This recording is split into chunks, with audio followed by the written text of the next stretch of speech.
সঙ্গে আমরা আল্লাহ নবী আল্লাহ রাসূলের সাহাবারা আমরা আমার রাসূলুল্লাহর পিছনেতে কাতারে কাতারে কাতারে কাতারে আমরা সারিবদ্ধভাবে দাঁড়িয়ে যেতাম, আমার রাসূলুল্লাহর পিছনে দাঁড়িয়ে যেতাম। সমস্ত সাহাবারা কম্পিটিশন করতাম, সমস্ত সাহাবারা প্রতিযোগিতা করতাম, সমস্ত সাহাবারা প্রতিযোগিতা কম্পিটিশন করতাম কে সর্বপ্রথমে গিয়ে আমার রাসূলুল্লাহর পিছনে প্রথম কাতারে দাঁড়িয়ে মসজিদে নববী শরীফের মধ্যে নামাজ পড়তে পারে। জোরে বলেন সুবহানাল্লাহ। আমার রাসূলুল্লাহ সাহাবাদের কম্পিটিশন প্রথম কাতারের জন্য, আর আপনার আমার কম্পিটিশন শেষ কাতারের জন্য। পার্থক্য আছে না নাই? আমার নবীর ওয়াজ হচ্ছে ফজরের পরে, আপনার আমার ওয়াজ শুরু হচ্ছে এশার পরে। তফাৎ আছে না নাই? কথা বুঝতে পারছেন? পার্থক্য কতটা করেছে বুঝতে পারছেন?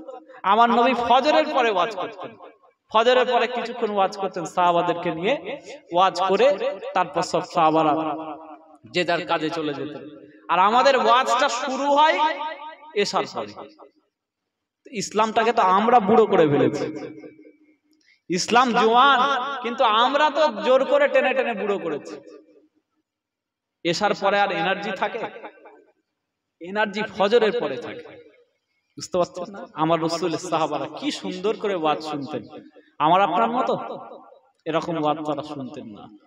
আমার দোস্তরা নওজওয়ানেরা, হে নবীর উম্মত উম্মতিরা, আমার রাসূলুল্লাহ সাল্লাল্লাহু আলাইহি ওয়াসাল্লাম ফজরের নামাজটা পড়িয়ে দেন। ফজরের নামাজটা পড়িয়ে দিয়ে আমার রাসূলুল্লাহ মিম্বার শরীফের মধ্যে ঘুরে বসে যান। আমার রাসূলুল্লাহ ঘুরে বসে যাওয়ার সঙ্গে সঙ্গে আমার রাসূলুল্লাহ সাহাবারা আবু বকর সিদ্দিক থেকে শুরু করে, ফারুক আযম থেকে শুরু করে, আবু হুরায়রা থেকে শুরু করে, আব্দুল্লাহ ইবনে আব্বাস থেকে শুরু করে, আব্দুল্লাহ ইবনে মাসউদ থেকে শুরু করে, হানজালা থেকে শুরু করে হযরতে আপনার কি আমার রাসূলুল্লাহ সমস্ত এক এক করে সাহাবারা, আমার রাসূলুল্লাহ সমস্ত সাহাবারা, উসমান গনি থেকে শুরু করে হযরতে আলী কাররামাল্লাহু ওয়াজহু থেকে শুরু করে সকলে আমার রাসূলুল্লাহ সামনে বসে বসে ওয়াজ শুনতেন, ওয়াজ শুনতেন, ওয়াজ শুনতেন। এত সুন্দর ব্যবস্থাপনা নাই, এত সুন্দর ফ্যানের ব্যবস্থা নাই, এত সুন্দর প্যান্ডেল লাইট চাকচিক্য নাই, এত সুন্দর মাইকের ব্যবস্থা নাই। আমার রাসূলুল্লাহ যখন ওয়াজ করতেন, ওয়াজ করতেন, ওয়াজ করতেন, সেই সময়কার মসজিদে নববী শরীফ আজকের মতো মসজিদে নববী শরীফ নয়। আজকে চাকচিক্য মসজিদে নববী শরীফ, আজকে সোনাই মোড়া মসজিদে নববী শরীফ। আমার রাসূলুল্লাহ জামানায় একটা খেজুর গাছের খুঁটি আর খেজুর পাতার চাউনির মসজিদে নববী শরীফ। জোরে বলেন সুবহানাল্লাহ। আমার রাসূলুল্লাহ ওয়াজ করতেন, ওয়াজ করতেন, ওয়াজ করতেন, ওয়াজ করতেন। সাহাবায়ে কেরামরা বসে বসে চাতক পাখির ন্যায় ওয়াজ শুনতেন। সাহাবায়ে কেরামরা আমার রাসূলুল্লাহ নূরানি চেহারার দিকে তাকিয়ে থাকতেন, আমার রাসূলুল্লাহ নূরের জবান থেকে ওয়াজ শুনতেন। আল্লাহ নবী আল্লাহ রাসূলের সাহাবারা জানিয়ে দেন, আমার নবী পাক যখন ওয়াজ করতেন, ওয়াজ করতেন, ওয়াজ করতেন, আমরা আমার রাসূলুল্লাহর সোনার নূরানি চেহারা মুবারকের দিকে তাকিয়ে থাকতাম। আমরা আমার রাসূলুল্লাহ সোনার জবান থেকে, নূরানি জবান থেকে, নূরানি সোনার ঠোঁট নাড়ানো জবান থেকে ওয়াজ শুনতাম। আমার রাসূলুল্লাহ ঠোঁট দিয়ে ওয়াজ শুনতে শুনতে শুনতে শুনতে আমাদের চোখ দিয়ে এত পানি বেরোতো, আমাদের চোখের পানিতে দাড়িগুলো ভিজে যেত, আর আমাদের দিলগুলো, অন্তরগুলো আল্লাহর ভয়ে সশঙ্কিত হয়ে আমাদের দিলগুলো আয়না হয়ে যেত। জোরে বলেন সুবহানাল্লাহ।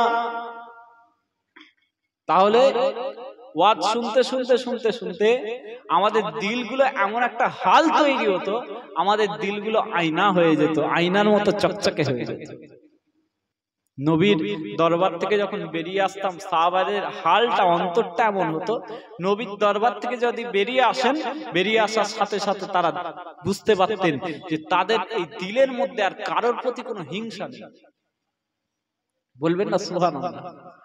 নবীর ওয়াজ শুনে বেরোনো সাহাবায়ে কেরাম ফিল করতে পারতেন, বুঝতে পারতেন, অনুধাবন করতে পারতেন যে নবীর ওয়াজ শোনার পরে আমার অন্তরে আর কোনো হিংসা নেই, আমার অন্তরে কারোর প্রতি কোনো রাগ নেই, আমার অন্তরে কোনো তাকাব্বুরি নেই, আমার অন্তরে কোনো পরনিন্দা, পরচর্চা, গীবত, গিল্লা আর কোনো ইচ্ছা নেই। জোরে বলেন সুবহানাল্লাহ। আমার অন্তরের মধ্যে হারামের কোনো ইচ্ছা নেই। যে এইরকম ওয়াজ নবী পাক করতেন, আর এরকম ওয়াজ শুনলে তাদের দিলগুলো আয়না হতো, দিলগুলো চকচকে হয়ে যেত। প্রত্যেকের শরীরের মধ্যে একটা গোস্তের টুকরো আছে, ওটা যদি ভালো থাকে তবেই শরীরটা ভালো। আলা ইন্না ফিল জাসাদে মুদগাতান ইযা সালুহাত সালুহাল জাসাদে কুল্লুহু ওয়া ইযা ফাসাদাত ফাসাদাল জাসাদে কুল্লুহু আলা ওয়াহিয়াল কাল। ও দুনিয়ার মুসলমান, আমার নবী পাক জানিয়ে দিয়েছেন প্রত্যেকটা মানুষের শরীরের মধ্যে একটা গোশতের টুকরো আছে। ওই গোশতের টুকরোটা যদি ভালো থাকে, ওই গোশতের টুকরোটা যদি পরিষ্কার থাকে, তাহলে তার গোটা শরীরটাই পরিষ্কার। আর ওই গোশতের টুকরোটা যদি নোংরা হয়ে যায়, গোটা শরীরটা নোংরা। তুমি যত সাবান মাখো, তুমি যত জালি দিয়ে শরীর ডলাডলি করো, তুমি যত সাবান মাখো, শ্যাম্পু মাখো, তুমি যত লোশন মাখো আর অলিভ অয়েল তেল মাখো, তোমার শরীরটা পরিষ্কার নয়, পরিষ্কার নয়। তোমার শরীরটা তখনই পরিষ্কার যখন তোমার দিলটা পরিষ্কার। জোরে বলেন সুবহানাল্লাহ। আলা ওয়াহিয়াল কলব, ওটা হচ্ছে তোমার ওই কলব। বুঝতে পারো না? ওটা হচ্ছে তোমার কলব, তোমার দিল, তোমার অন্তর। তোমার অন্তর দুনিয়ার জায়গা পাবে না। দুনিয়ার হারাম হারাম কাজ, দুনিয়ার গীবত, দুনিয়ার গেল্লা, দুনিয়ার মেরে নেওয়া, কেটে নেওয়া, পরনিন্দা, পরচর্চা, দুনিয়ার কিচ্ছু তোমার অন্তরে জায়গা পাবে না যদি তোমার অন্তরে আল্লাহ আর আল্লাহর রাসূল জায়গা পায়। জোরে বলেন সুবহানাল্লাহ। যদি তোমার দিলের মধ্যে আল্লাহ আর আল্লাহর রাসূল জায়গা পায়, তাহলে দুনিয়ার কোনো হারাম কাজ তোমার দিলের মধ্যে ঢুকতে পারবে না। আর যদি নবী আর আল্লাহর জায়গাটা তুমি সংক্ষিপ্ত করে দাও, তাহলে গোটা দুনিয়ার যত ফিতনা তোমার দিলের মধ্যে এসে জুটবে। বুঝতে পারছেন?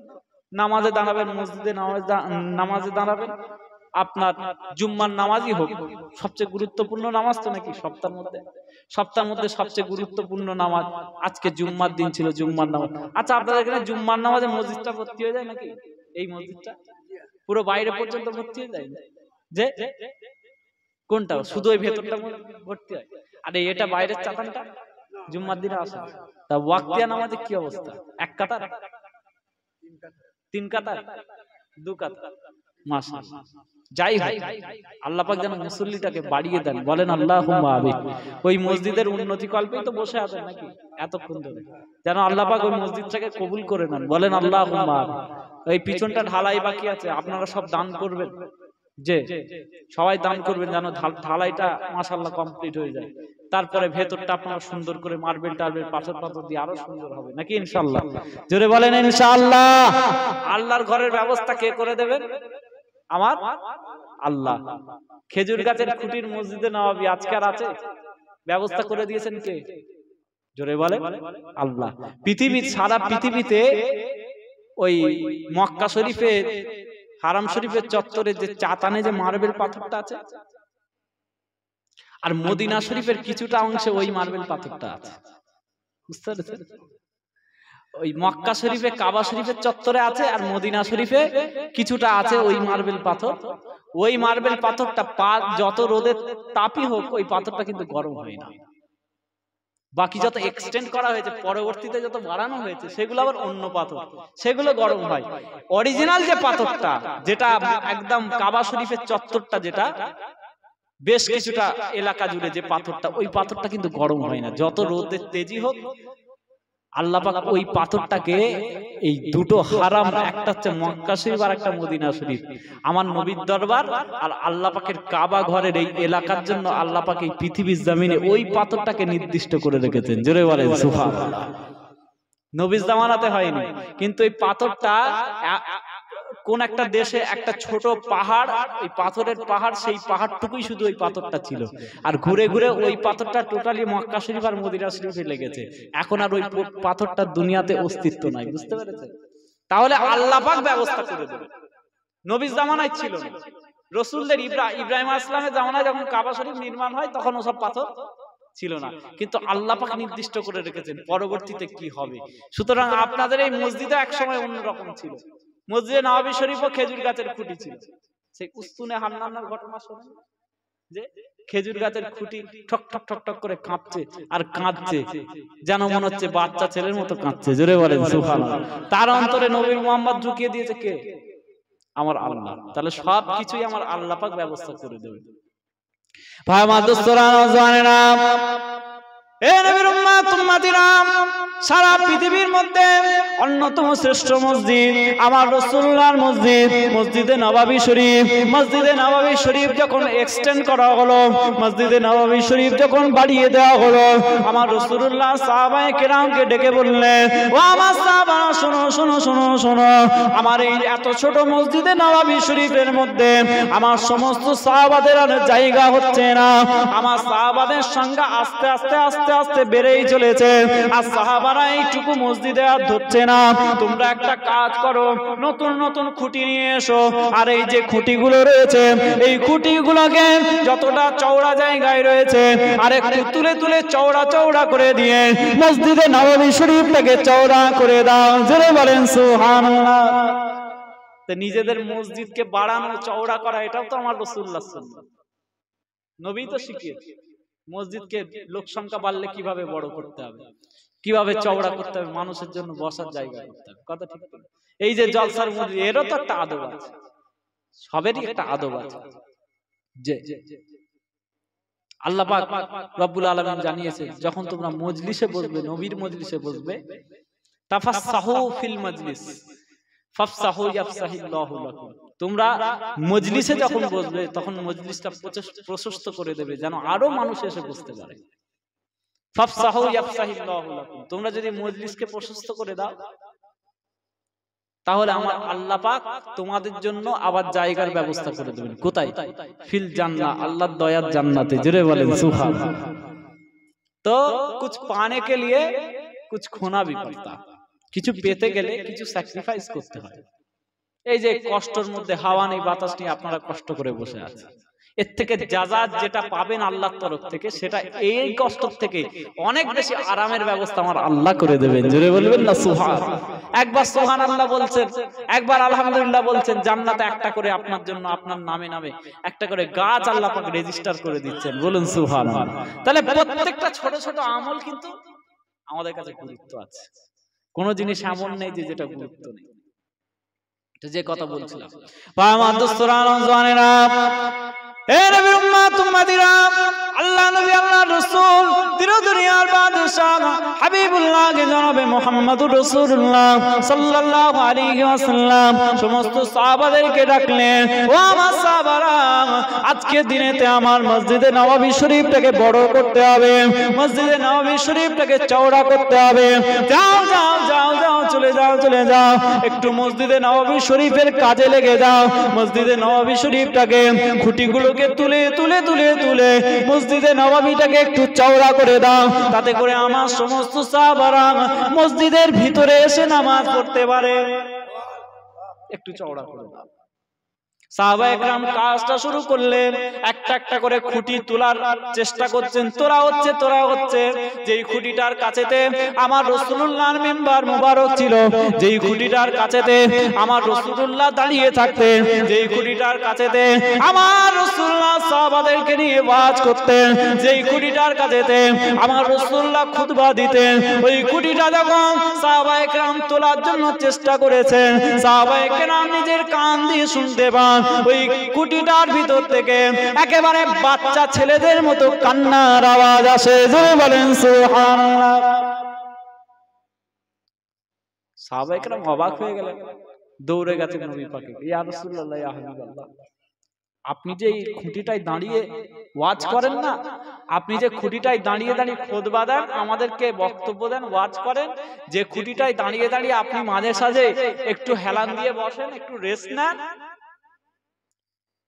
নবী পাক বললেন, কি হয়েছে খুঁটিটা? ইয়া রাসূলুল্লাহ, ইয়া হাবিবাল্লাহ, ওই খুঁটিটার ভিতর থেকে বাচ্চা ছেলেদের মতো কান্নার আওয়াজ আসছে। আমার নবী পাক বললেন, ওর সাথে আমার সম্পর্ক তৈরি হয়ে গেছে। জোরে বলেন সুবহানাল্লাহ। আমার টাচ পেয়েছে, আমি মাঝে মাঝে হেলান দিয়ে দাঁড়াই, আমি মাঝে মাঝে ওর শরীরে হাতটা দিয়ে একটু দাঁড়াই, আমি মাঝে মাঝে যখন বক্তব্য দিতে দিতে শরীরটা খারাপ হয় একটু এরকম ঠেস দিয়ে হেলান দিয়ে বসি, আমি মাঝে মাঝে ওর শরীরে ভর দিয়ে আমি তোমাদেরকে ওয়াজ করি, বক্তব্য দিই, খুতবা দিই। এই যে একটা টাচ, এই যে একটা রিলেশন, একটা তাল্লুক আমার সাথে তৈরি হয়ে গেছে। ভাই আমার দোস্তরা নওজওয়ানেরা, হে নবীর উম্মত উম্মতিরা, আল্লাহ নবী আল্লাহ আল্লাহ রাসূল সাল্লাল্লাহু আলাইহি ওয়াসাল্লাম ওই খুঁটিটার সামনে গিয়ে দাঁড়ান, ওই খুঁটিটার গায়ে মাথাতে হাত বুলিয়ে দেন, ওই খুঁটিটার শরীরের মধ্যে হাত বোলান, ওই খুঁটিটার শরীরের মধ্যে হাত বোলাতে বোলাতে আমার রাসূলুল্লাহ জিজ্ঞাসা করেন, ও বাবা উস্তুনে হান্নানা, তোমার কি হয়েছে বাবা? ওই খুঁটির ভাষাটাও আমার রাসূলুল্লাহ নিজে কানে শুনতে পান। ওই খুঁটিটা ভিতর থেকে বলেন, ইয়া রাসূলুল্লাহ, ইয়া হাবিবাল্লাহ, আজকে আপনার সাহাবারা, আপনার সঙ্গে আমার যে একটা সম্পর্ক ছিল, আপনার সঙ্গে আমার একটা মুনাসিবাত রিলেশন ছিল, আপনি আমার শরীরের মধ্যে টাচ করে বসতেন, আপনি আমার শরীরের মধ্যে হারাম দিয়ে বসতেন, আরাম করতেন, আমি আপনার সাথে ওই সম্পর্কটা আজকে দিনেতে আপনার সাহাবারা যদি আজকে আমাকে তুলে অন্য জায়গায় সরিয়ে দেয়, আপনার সঙ্গে আমার ওই তাল্লুকটা থাকবে না, আপনার সঙ্গে আমার ওই মুনাসিবাতটা থাকবে না, আপনি আর আমার শরীরের মধ্যে হারাম দিয়ে বসবে না, আপনার ওই বিচ্ছেদ বেদনায় আমি আজকে বাচ্চা ছেলেদের মতো কাঁদছি। জোরে বলেন সুবহানাল্লাহ।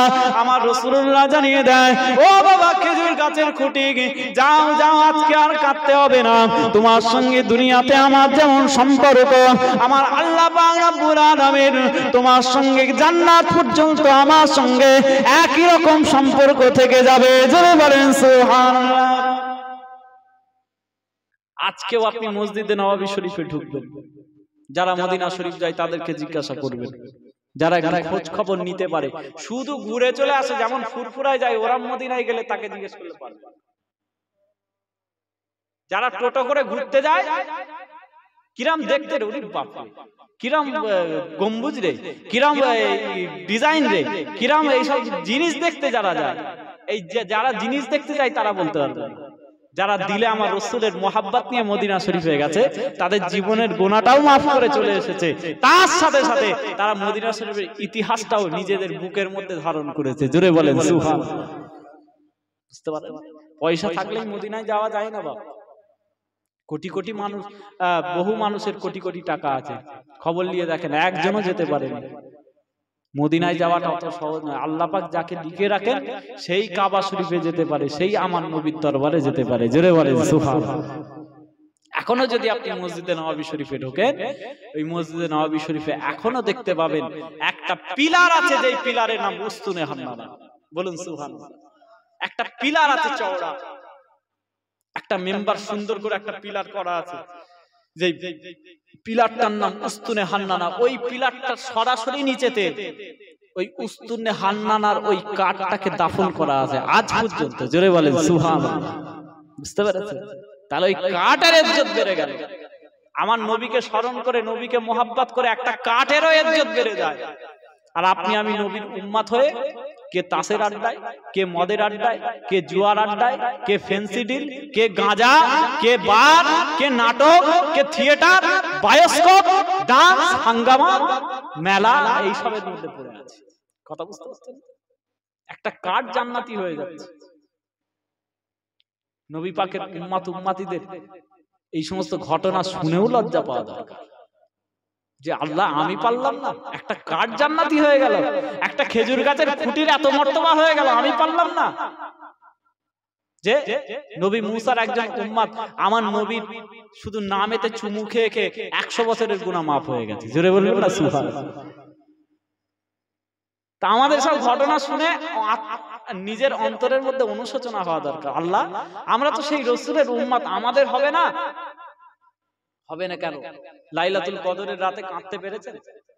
যে শবে বারাতের রাতে কাঁদতে পেরেছেন? শবে মেরাজের রাতে কাঁদতে পেরেছেন? লাইলাতুল কদরে সারা রাত ঘুমিয়ে কাটিয়ে দিলেন, মাফ হবে কি করে? যে রমজান মাস চলে গেল, প্রতিটা রাত ঘুমিয়ে ঘুমিয়ে কাটিয়ে দিলেন, আমি ঘুমিয়ে ঘুমিয়ে কাটিয়ে দিলাম, আমি হুজুরও ঘুমোচ্ছি, হুজুরের মুরিদরাও ঘুমোচ্ছে। কথা বুঝতে পারছেন? মাওলানাও ঘুমোচ্ছে, গ্রামের সাধারণ মানুষও ঘুমোচ্ছে। কি করে হবে? শবে বারাতের ইজ্জত আমরা লাইলাতুল কদরের থেকে বেশি করে ফেলেছি। শবে বারাতের রাত এলে টো টো টো টো করে ঘুরে ঘুরে, আমাদের হাওড়া জেলার কথা, হুগলি জেলার কথা বলছি, আপনার এলাকার কথা বলছি না। এলাকায় কি হয় আমি ঠিকঠাক বলতে পারবো না। শবে বারাতের রাতে টো টো করে গাড়ি ভাড়া করে ঘুরছে, ফুরফুরায় ভিড়ে মানুষকে রাখা যায় না, পাঁচিল ভেঙে যাবার অবস্থা ভিড়ে, এত ভিড়। কি করছে না রে? জিয়ারত করছে, ভালো জিনিস মাশাআল্লাহ, জিয়ারত করছে ভালো জিনিস। ওরে বাপ রে বাপ, একটা সিগারেট ছেড়ে দিয়ে কুল্লি করে অজু করে জিয়ারতে ঢুকছে, জিয়ারত থেকে বেরিয়ে তেরেঙ্গা, খৈনি, গুটকা গালে ঢালছে। এইরকম জিয়ারত, বুঝতে পারছেন? সব হাইব্রিড জিয়ারত। জিয়ারত করে ভেবেছে গুনাহ মাফ হয়ে যাবে, আদক্ত নামাজ পড়ে না, আদক্ত নামাজ পড়ে না। তো একটা মানুষ, আমার আপনার মতো মানুষ 40 বছর বয়স, 30 বছর বয়স, 35 বছর বয়স, 40 বছর বয়স মানে 40টা লাইলাতুল কদর আপনাকে আল্লাহ পাক দিয়েছেন, বুঝতে পেরেছেন? তার মানে কি, আপনার যদি 40 বছর বয়স হয়, আল্লাহ পাক আপনাকে 40টা লাইলাতুল কদর দিয়েছে। এই 40টা লাইলাতুল কদর পাওয়ার পরেও যদি আপনি নিজের গুনাহটাকে মাফ না করে নিতে পারেন, তা আমার মতো বিয়াক্কেল গুনাহগার আমার মতো দুনিয়াতে দুটো আছে, মুখে চুনকালি। একটা লাইলাতুল কদরে ঠিক করে কাঁদতে পারলে সারা জীবনের গুনাহ আল্লাহ পাক মাফ করে দেন। আর আমি 30টা পেলাম, 35টা পেলাম, 40টা পেলাম, কেউ 45টা, যা 70 বছর বয়স 70টা পেল, তারপরেও কোনো হুঁশ নেই, যাকে তাই। কথা বুঝতে পারছেন? এই ইসলামটাকে, শরীয়তটাকে সিরিয়াস কবে নেব? আমরা একটা ফ্যাশনেট মুসলমান হয়ে গেছি। কবে একটা জলসা হবে, সবাই মিলে হই হই করবে। কবে সপ্তাহে একদিন জুম্মার নামাজ হবে, মসজিদ ভর্তি, 5 ওয়াক্ত নামাজের খবর নেই। আচ্ছা, যে ঈদের নামাজ, ঈদের যে ফজরের নামাজ, ফজরের নামাজে ঘুম থেকে উঠতে পারি না, ফজরের নামাজ কাজা, অথচ ঈদের সময় মসজিদ ভর্তি। ঈদের যে জামাত, ঈদের জামাতে মাঠ ভর্তি মাশাআল্লাহ, কিন্তু সেই দিনেরই যে ফজরের নামাজটা কাউকে খুঁজে পাওয়া যায় না। তার মানে কি, আমরা সেলিব্রেট করতে খুব পছন্দ করি, আমরা আনুষ্ঠানিকতা খুব পছন্দ করি, আমরা নিট ইসলামের যে মূল হাকিকাত, মূল যে ব্যাপারটা, এই ব্যাপারটাকে আমরা আত্মস্থ করতে পারিনি। যারা করেছিল তারা পেরেছে, তারা আল্লাহর ওলি হয়েছে, তাদের জীবনের গুনাহ মাফ হয়েছে। কিয়ামতের দিন তাদের চেহারা আল্লাহ পাক পূর্ণিমার চাঁদের মতো করে দেবেন। জোরে বলেন সুবহানাল্লাহ। আমার আপনার হবে না। যে ইমামদেরকে অনুসরণ করেন, 4 ইমামকে অনুসরণ করেন, তো তারা জীবন তৈরি করেছিলেন নবীর মহব্বত করে। 4 পীরানে পীর, তারা জীবন তৈরি করেছিলেন নবীর মহব্বত করে। ইমাম মালিক রাহমাতুল্লাহ আলাইহি মদিনা শরীফে শেষ জীবনটা কাটিয়ে দিলেন। কি বললেন? বললেন আমি মদিনা শরীফ থেকে বেরোবো না, আমি মদিনা শরীফের বাইরে যাব না। কেন? আপনার নিয়ত কি আপনি মদিনা শরীফের বাইরে যাবেন না কেন? আমার নিয়ত হচ্ছে আল্লাহ পাক যেন আমার মওতটা মদিনা শরীফের মধ্যে করেন। জোরে বলেন সুবহানাল্লাহ। মদিনা শরীফ থেকে আমি ইমাম মালিক রাহমাতুল্লাহ আলাইহি যদি বাইরে বেরিয়ে যাই, সেই টাইমে যদি মওত হয়ে যায়, অসুবিধা, আমি বেরোতে পারবো না। এমন নবীকে মহব্বত করতেন। ইমাম মালিক রাহমাতুল্লাহ আলাইহি গোটা মদিনা শরীফের জমিনে যতদিন মদিনা শরীফে থাকেন, ইমাম মালিক রাহমাতুল্লাহ আলাইহি সমস্ত দিনগুলোতে মদিনা শরীফের জমিনে কখনো জুতো পায়ে দিয়ে হাঁটেন নাই। জোরে বলেন সুবহানাল্লাহ। জুতো ব্যবহার করেন নাই। ইমাম মালিকের সমস্ত ছাত্ররা বলেন, হুজুর শোনেন শোনেন শোনেন শোনেন, আমরা আপনাকে একটা জুতোর ব্যবস্থা করে দিই। ইমাম মালিক বলেন, ও দুনিয়ার মানুষ, তোমরা কি ভেবেছো আমি ইমাম মালিক একটা জুতা কিনতে পারি না? তোমরা কি এটা ভেবেছো? না না না না, আমার রাসূলুল্লাহ কবে হায়াতে ছিলেন, আজ থেকে বহু বছর আগেতে আমার রাসূলুল্লাহ কদম মুবারকের ওই নকশে কদমটা এই মদিনা শরীফের জমিনে কোথায় কোথায় কোথায় কোথায় আমার রাসূলুল্লাহর কদম মুবারকটা পড়েছিল, তা তো আমি ইমাম মালিক জানি না।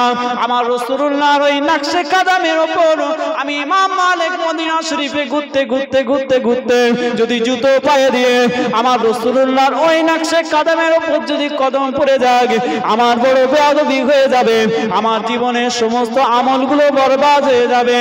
এই ভয়তে, এই আদবের জন্য আমি ইমাম মালিক যতদিন হায়াতে থাকবো, এই মদিনা শরীফের জমিনে কোনোদিন জুতো পায়ে দিয়ে হাঁটবো না। জোরে বলেন সুবহানাল্লাহ। কোনোদিন জুতো পায়ে দিয়ে হাঁটবো। ইমাম মালিক রাহমাতুল্লাহ এক জায়গা থেকে আরেক জায়গায় যায়, মদিনা শরীফের জমিনে উট ব্যবহার করে না। সেই সময় তো উট অথবা মরুভূমিতে তো উটই চলে, ওখানকার সওয়ারি। ইমাম মালিক ব্যবহার করে না। ভাই মা দোস্তরা নওজওয়ানেরা, এ নবীর উম্মত উম্মতিরা, চার ইমামের এক ইমাম ইমাম মালিক রাহমাতুল্লাহ আলাইহিকে জিজ্ঞাসা করা হয়, ও চার ইমামের এক ইমাম, আপনি কেন উটটা ব্যবহার করেন না? এই মদিনা শরীফের জমিনে কোন জিনিস আপনাকে উট ব্যবহার করতে মানা করলো? আপনি কেন উটটা ব্যবহার করতে পারেন না? হযরত ইমাম মালিক রাহমাতুল্লাহ আলাইহি চার ইমামের এক ইমাম বলেছিলেন, ও মদিনা শরীফের মানুষেরা শোনো শোনো, আমি এমন তো নয় যে আমি একটা উট কিনতে পারি না, এমন তো নয় যে গোটা মদিনা শরীফের মানুষ উট ব্যবহার করতে পারে। আল্লাহ পাক আমাকে এত গরিব করেন নাই যে আমি একটা উট ব্যবহার করতে পারবো না, একটা উটে চড়তে পারবো না। কিন্তু না না না না, আমি উটে কোনোদিনই চড়বো না, কারণ আমি যে উটটাতে চড়বো, ওই উট এই মদিনা শরীফের জমিনে যখন দৌড়ি করতে থাকবে, আমি যে উটের পিঠের ওপর বসে থাকবো, এই উটের পিঠে সেই উটটা এই মদিনা শরীফের জমিনে যখন হাঁটতে থাকবে, চলতে থাকবে, এই মদিনা শরীফের জমিন থেকে ওই উটের চলার কারণে একটু ধুলিকণা উড়বে, কিছুটা ধুলো উড়ে যাবে। আমি জানি না বাতাস নিয়ে গিয়ে, হাওয়া নিয়ে গিয়ে যদি আমার বসে থাকা ওই উটের পায়ের ধুলোটা উড়ে উড়ে উড়ে উড়ে গিয়ে আমার রাসূলুল্লাহ সবুজ গম্বুজে লেগে যায়, আমার রাসূলুল্লাহ রওজা শরীফে লেগে যায়, না না না না, এই না ভয়তে আমি ইমাম মালিক রাহমাতুল্লাহ আলাইহি এই যতদিন হায়াতে থাকবো মদিনা শরীফের জমিনে আমি জীবনে কোনোদিন উটটা ব্যবহার করব না। জোরে বলেন সুবহানাল্লাহ। একে বলে মুহাব্বত। ইমাম মালিককে চেনেন? তিনি সর্বপ্রথম হাদিসের কিতাব লিখেছিলেন, মুয়াত্তা ইমাম মালিক। বলুন সুবহানাল্লাহ। সর্বপ্রথম হাদিসের কিতাব লিখলেন মুয়াত্তা ইমাম মালিক। আলেম উলামাদের মধ্যে কেউ কেউ বলেছেন, এই পৃথিবীর জমিনে, আসমানের নিচে, জমিনের উপরে আল্লাহর কোরআন শরীফ আর আমার রাসূলুল্লাহর হাদিস শরীফের পরেতে যদি এই পৃথিবীর জমিনে কোনো কিতাব গ্রহণযোগ্যতা পায়, সেটা মুয়াত্তা ইমাম মালিক। জোরে বলেন সুবহানাল্লাহ। নবীর মহব্বত করে করে এত ইজ্জতের অধিকারী হয়েছে। মদিনা শরীফের চাতানে বসে বসে কিতাব পড়াতেন, ছাত্রদেরকে দার্স দিতেন, পড়াতেন। যা ওয়াজ করছি কষ্ট হচ্ছে নাকি আপনাদের? সবাই শুনছেন তো ইনশাআল্লাহ? একবার তাকবীর দেন তো, নারে তাকবীর। সবাই কটা বাজলো? অনেক হয়ে গেল, 12টা বেজে গেছে। আর তো ওয়াজ করলে হবে না, এবার তো মুনাজাতের দিকে যেতে হবে। যে একবার দরুদ শরীফ পড়েন, আল্লাহুম্মা সাল্লি আলা। লাস্টটা নিয়ে চলে গেল কেন?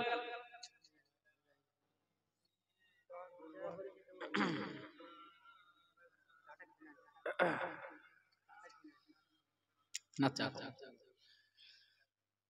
आंखों का तारा नामे मोहम्मद, दिल का उजाला नामे मोहम्मद, आंखों का तारा नामे मोहम्मद, दिल का उजाला नामे मोहम्मद, आंखों का तारा नामे मोहम्मद, दिल का उजाला नामे मोहम्मद।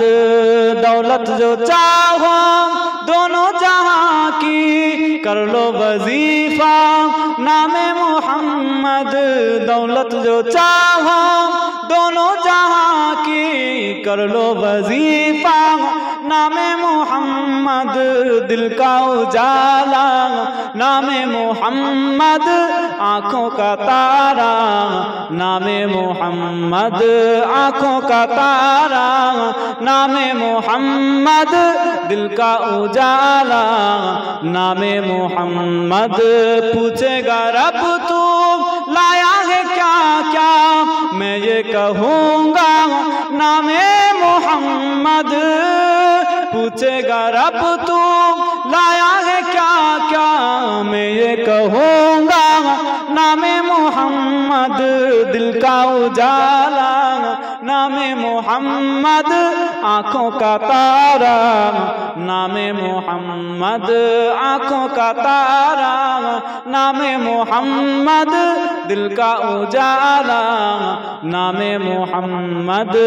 अल्लाहुम्मा সাল্লি আলা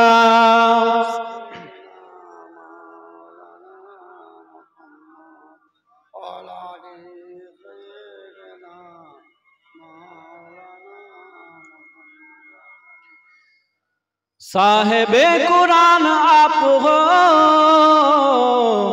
हुजूर मेरी जान आप हो।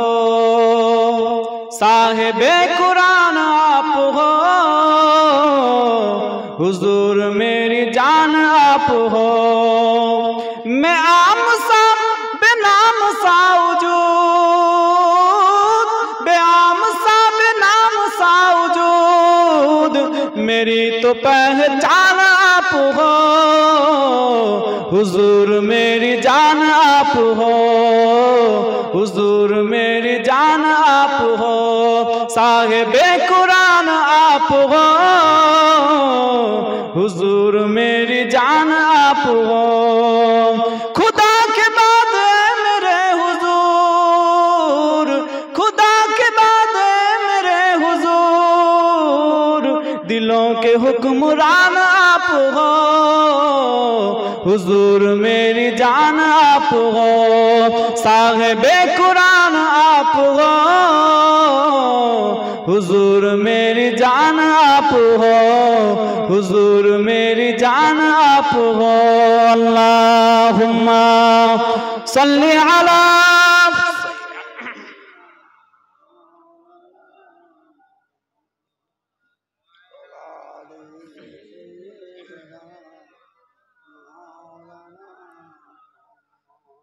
तो इमाम मालिक रहमतुल्लाह अलैह मदीना शरीफे যখন চাতানে বসে বসে ছাত্রদেরকে যখন হাদিস শরীফ পড়াতেন, হাদিস শরীফ পড়াতে পড়াতে 2 ঘন্টা 3 ঘন্টা 4 ঘন্টা 5 ঘন্টা কেটে যেত। তিনি ওই চাতানে মদিনা শরীফে নবী পাক সাল্লাল্লাহু আলাইহি রওজা শরীফের বাইরে মসজিদে নববী শরীফের যে চাতান, এই চাতানে তিনি বসেই থাকতেন। ওই ছাত্রদেরকে হাদিস শরীফ দার্স দিতেন, হাদিস শরীফ পড়াতেন। ইমাম মালিকের যদি জীবনী পড়েন, তার ওই শেষ জীবনটা ছাত্রদেরকে হাদিস শরীফ পড়াতে পড়াতেই শেষ জীবনটা কেটে গিয়েছিল। বলুন সুবহানাল্লাহ। শেষ জীবনটা হাদিস শরীফ পড়াতে পড়াতে কেটে গিয়েছে। একদিন হাদিস শরীফ পড়াচ্ছেন, প্রায় 3-4 ঘন্টা 5 ঘন্টা পড়ানো হয়ে গেছে। পড়ানোর পরে ছাত্রদেরকে ডেকে ইমাম মালিক রাহমাতুল্লাহ আলাইহি বলছেন যে তোমরা তোমাদের মধ্যে একজন আমার এই পিঠের মধ্যে একটু দেখো তো, এই পিঠের কাপড়টা একটু তুলে দেখো তো। ইমাম মালিক রাহমাতুল্লাহ আলাইহি একজন ছাত্র উঠে পিঠের কাপড়টা তুলেছেন, তুলতে দেখছেন পিঠের মধ্যে একটা বিছে বসে আছে। একটা বিছে, বিছে জানেন, বসে আছে, দংশন করছে, কামড়ে ধরে আছে। বুঝতে পারেন? পড়ানো কমপ্লিট হয়ে গেছে। ইমাম মালিক রাহমাতুল্লাহ আলাইহি তখন বলছেন ছাত্রদেরকে, উঠে একটু দেখো তো পিঠটা। তখন 4 ঘন্টা কেটে গেছে। একভাবে একটা বিছা দংশন করলে কতটা যন্ত্রণা হয় বলেন তো? মানুষ ছটকাছটকি করতে থাকবে। অতক্ষণ সময় ধরে দংশন করছে ইমাম মালিক রাহমাতুল্লাহ আলাইহি। অতক্ষণ পরে ছাত্রকে তুলে বললেন যে আমার পিঠটা একটু চেক করো, দেখো। ভাই আমার দোস্তরা, নওজওয়ানেরা, এ নবীর উম্মত উম্মতিরা, 4 ইমামের এক ইমাম ইমাম মালিক রাহমাতুল্লাহ আলাইহি নিজের ছাত্রকে যখন ডেকে বললেন, ছাত্রটা পিঠের কাপড়টা তুলে ওই পোকাটাকে সরিয়ে দিয়ে ইমাম মালিক রাহমাতুল্লাহ আলাইহিকে জিজ্ঞাসা করলেন, ও 4 ইমামের এক ইমাম, আজকের দিনেতে আপনি এতক্ষণ পরেতে আমাদেরকে বললেন কেন? যখন আপনাকে প্রথমবার দংশন করেছিল তখনই তো আপনি আমাদেরকে বলতে পারতেন। ও দুনিয়ার মুসলমান, ইমাম মালিক রাহমাতুল্লাহ আলাইহি সেদিন উত্তর দিয়ে ছিলেন, ও আমার ছাত্ররা, শোনো শোনো শোনো শোনো, যখন আমার এই পিঠের মধ্যে অনেকক্ষণ ধরে দংশন করছে এই পোকাটা, এই বিছাটা অনেকক্ষণ ধরে দংশন করছে, এই পরিস্থিতিতে, এই অবস্থাতে আমি তোমাদেরকে 3 থেকে 4 ঘন্টা হাদিসের দার্সটা দিয়ে গেলাম। জোরে বলেন সুবহানাল্লাহ। না না না না, আমি আমার রাসূলুল্লাহর হাদিসটা তোমাদেরকে পড়াচ্ছি। এই হাদিসটা পড়ানো পড়ানোর মধ্যে থেকে আমি তোমাদেরকে ডিস্টার্ব করতে পারি না। আমার রাসূলুল্লাহর হাদিসটা পড়াতে পড়াতে, আমার রাসূলুল্লাহর মধুর বাণীটা তোমাদেরকে পড়াতে পড়াতে, দার্সটা দিতে দিতে আমি তোমাদের মনোযোগটাকে সরাতে চাই না। আমি রাসূলুল্লাহর মুহাব্বতে তোমাদেরকে এতক্ষণ ধরে আমার নবী পাকের হাদিসটা পড়িয়ে দিয়েছি। জোরে বলেন সুবহানাল্লাহ। ইমাম মালিক রাহমাতুল্লাহ আলাইহিকে ছাত্ররা জানিয়ে দেয়, ইমাম মালিক রাহমাতুল্লাহ আলাইহিকে বলছেন, ও চার ইমামের এক ইমাম, আমরা হঠাৎ পড়তে পড়তে পড়তে পড়তে আমরা লক্ষ্য করেছিলাম আপনার চেহারার রংটা পরিবর্তন হয়ে গিয়েছে, আপনি জ্বালা যন্ত্রণার মধ্যে রয়েছেন, কিন্তু আমরা কিছু বলি না। আমরা মনে করেছি আপনার হয়তো কিছুই হয় না, অন্য কোনো কারণে চেহারাটার রংটা পরিবর্তন হয়ে গিয়েছে।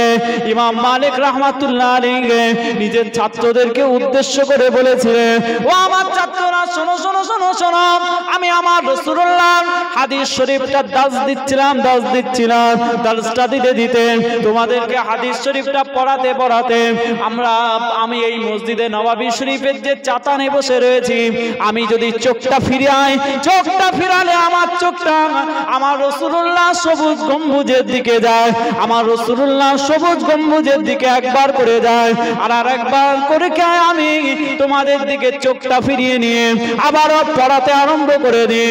আমি ইমাম মালিক রাহমাতুল্লাহ আলাইহি পড়ানোটা বন্ধ করি নাই।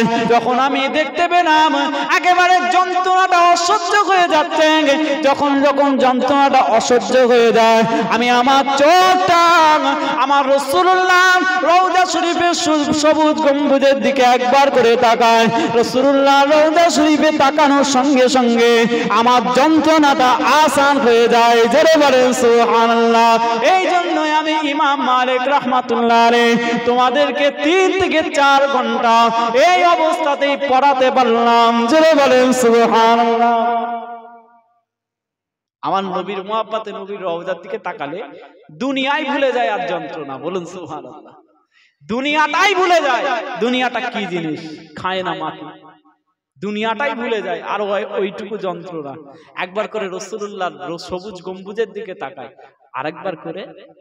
একবার করে নবীর গম্বুজের দিকে তাকায়, আর আরেকবার করে তোমাদেরকে পড়ায়। এইভাবে আমি পড়াটা কমপ্লিট করে দিয়েছি। জোরে বলেন সুবহানাল্লাহ। যে একজন ইহুদি রাসূলুল্লাহ রওজা শরীফের পাশ দিয়ে যেতে যেতে একজন ইহুদি ঈমানের কলমা পড়ে মুসলমান হয়েছিল। একজন ইহুদি ঈমানের কলমা পড়ে মুসলমান হয়েছিল। নবী রওজা শরীফের পাশে যেতে যেতে সবুজ গম্বুজের দিকে চোখ পড়ে গেছে, কোথায় কিছু নেই, ঈমানের কলমা পড়ে মুসলমান হয়ে গেছে। এলাকার লোক জিজ্ঞাসা করেছিল, ও ইহুদি, তুমি হঠাৎ করে ঈমানের কলমা পড়লে কি ব্যাপার? ঈমানের কলমা পড়লে হঠাৎ করে? বলল, আমি হযরত মুহাম্মদুর রাসূলুল্লাহ সাল্লাল্লাহু আলাইহি ওয়াসাল্লামের রওজা শরীফের পাশ দিয়ে যাচ্ছিলাম, যেতে যেতে আমার চোখটা সবুজ গম্বুজের দিকে পড়লো। সবুজ গম্বুজের দিকে পড়ার সঙ্গে সঙ্গে আমার অন্তরের মধ্যে কি হলো জানি না, আমি ঈমানের কলমা পড়ে মুসলমান হয়ে গেলাম। সেই ইহুদি বলছে, আমার মনে হয় আমার মতো পৃথিবীর কোটি কোটি কোটি কোটি ইহুদিরা যদি আমার মতো একবার রাস্তায় যেতে যেতে সবুজ গম্বুজের দিকে চোখটা পড়ে যায়, সে ঈমানের কলমা পড়ে মুসলমান হয়ে যাবে। আমার মনে হয়। সে বলছে, জানেন এরকম কটা ঘটনা দেবে। আজকে কিছু মানুষ বেরিয়েছে নবীর থেকে আমাদেরকে সরিয়ে দেওয়ার চেষ্টা করে, অন্তর থেকে নবীর মুহাব্বতটাকে কেড়ে নেওয়ার চেষ্টা করে। নবীর মুহাব্বতে যা করি তাই ওনাদের কাছে হারাম হয়ে যায়, বেদাত হয়ে যায়, শরীয়তের বাইরে হয়ে যায়, ও সব চলবে না, ও সব নাজায়েজ। বুঝতে পারছেন না?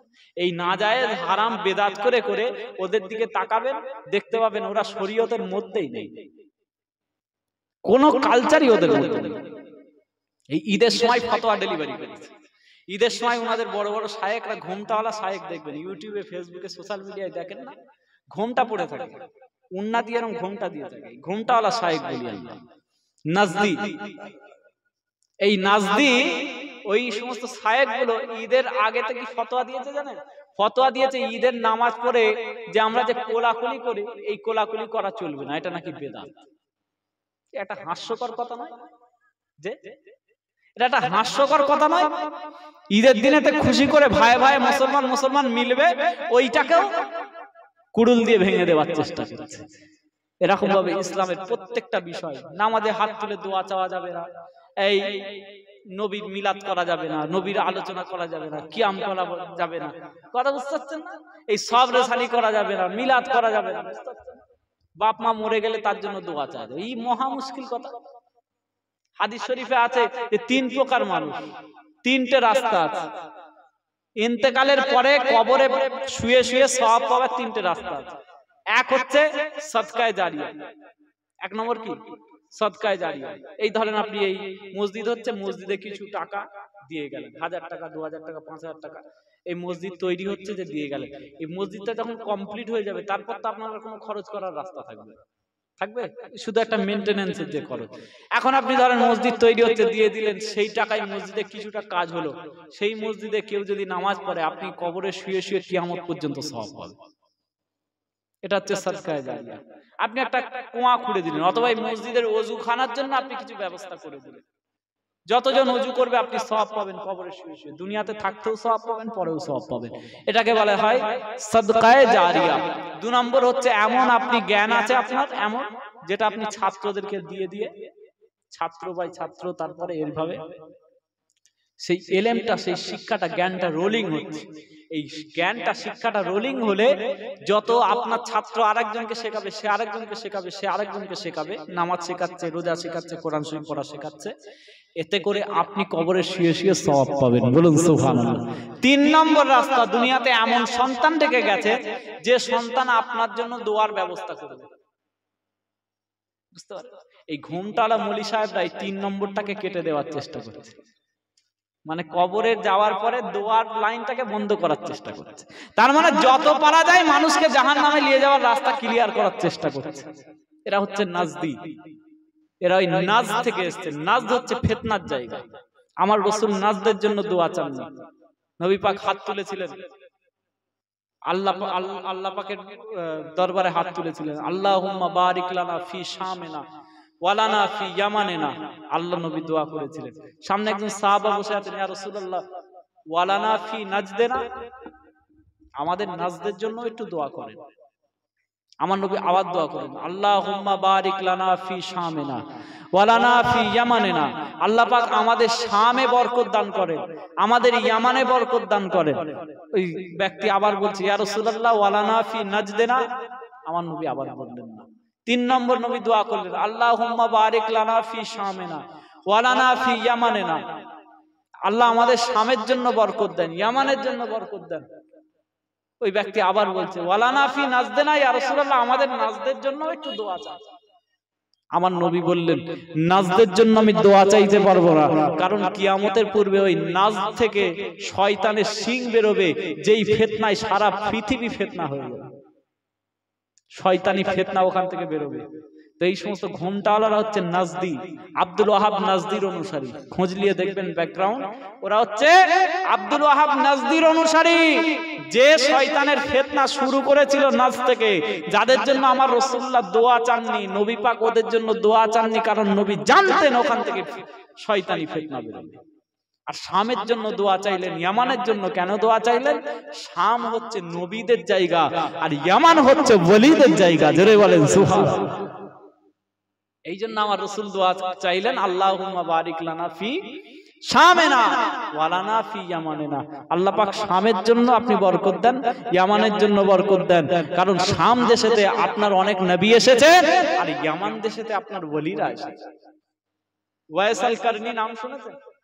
ওয়াইস কারনি, ওয়াইস কারনি কে? নবী। তাহলে ওয়াইস কারনি একজন আল্লাহর ওলি, বলুন না সুবহানাল্লাহ।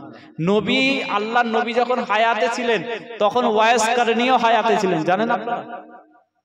নবী পাক যখন হায়াতে ছিলেন, জীবদ্দশা, আজ থেকে 1400 বছর আগেকার কথা বলছি, বানোয়াট কোনো কথা বলছি না, শুরু থেকে এখন অব্দি হয়তোবা গল্পর আকারে বলেছি, কারণ এইসব এলাকা বেশি ডিপ কথা সহ্য করতে পারবে না। বেশি ডিপ যদি কথা বলি সহ্য হবে না। আর আমার কোনো এমন ইলম হাইসিয়াত নেই যে আপনাদেরকে একদম ডিপ ডিপ বড় বড় স্কলারদের মতো কথা শোনাবো। আমি সাধারণ ভাষায় কথা শোনাচ্ছি, অসুবিধা হচ্ছে নাকি? বুঝতে পারছেন তো? আপনাদের বুঝতে পারা নিয়ে কথা, আর কোনো অসুবিধা নেই।